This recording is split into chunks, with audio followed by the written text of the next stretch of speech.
What is the best way to sign a tax return? Is it by colon and then the signature, or another way? I can't tell you how you should sign something. I'm going to tell you how I sign something. And the reason is you have to make your own informed decisions. And I have seen people sign things, cross things out, and the IRS sends it back and they say, if you don't give us a sign this and that, we're gonna, do a da da da da against you. And so for me, I don't want to put anybody in harm's way. But I will say this, that when you're looking at a 1040, the IRS schedules, you're going to see that at the bottom of the schedule is an oath. You acknowledging yourself as a taxpayer. You're acknowledging yourself as a U.S. citizen, a U.S. person, and you got to ask yourself, do you want to be any of those? And so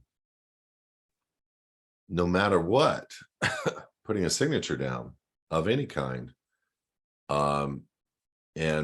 and using the words non-assumpsit underneath it, there's a at least, even though it says you didn't contract, through the words non-assumpsit, or even all rights reserved, or even without prejudice.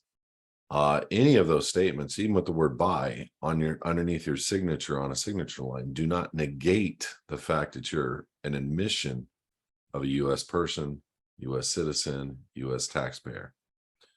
So what I did in my last tax returns that were filed is I used a fine, thin black gel pen. Fine, thin black gel pen. Gel never can be taken off. Fine, so they don't see it. And I used a ruler and I crossed out I agree.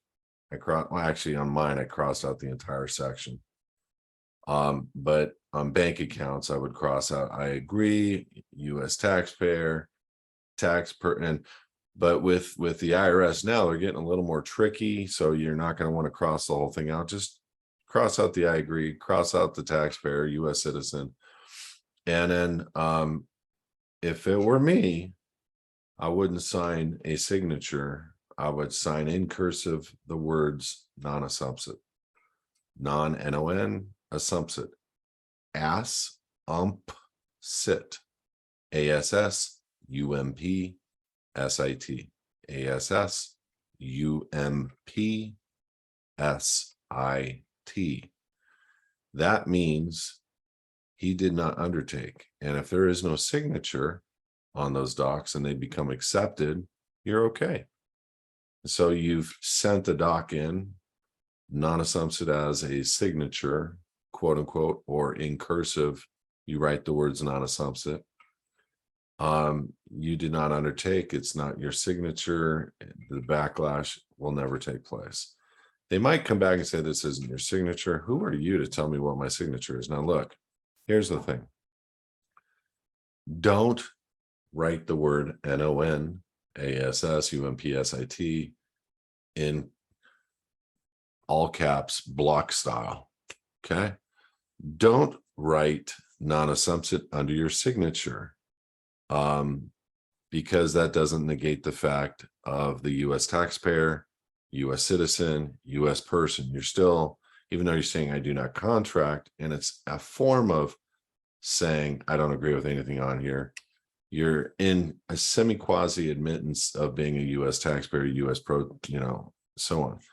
So if it were me, I would simply cross out the entire section. But again, that we are having some kickback. So cross out U.S. taxpayer, U.S. person, whatever. And I agree. Very small, thin black gel pen, not thick, crossed out like this, just one line. And then using cursive the words non-assumpsit, and submit the 1040s. And you're good, because if anybody ever comes back and says, hey, is this your signature? You're in admittance of being a U.S. citizen here. You're like, no, I didn't. I crossed out U.S. citizen, and I wrote the words non-assumpsit in cursive.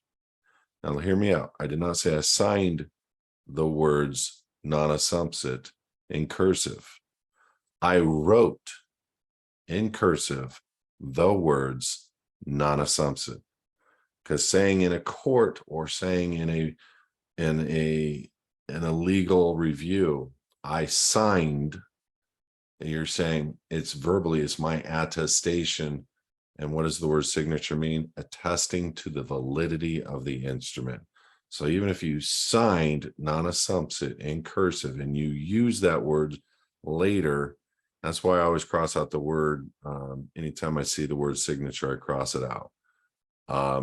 Anytime I see a jurisdictional position, I cross it out. But no matter what, even if you don't cross out everything and you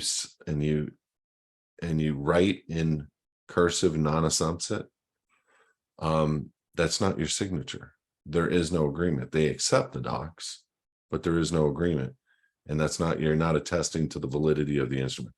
I know it's a little confusing, but we're dealing with twofold here. We're dealing with the element of you as a man or woman authorizing a signature on a document.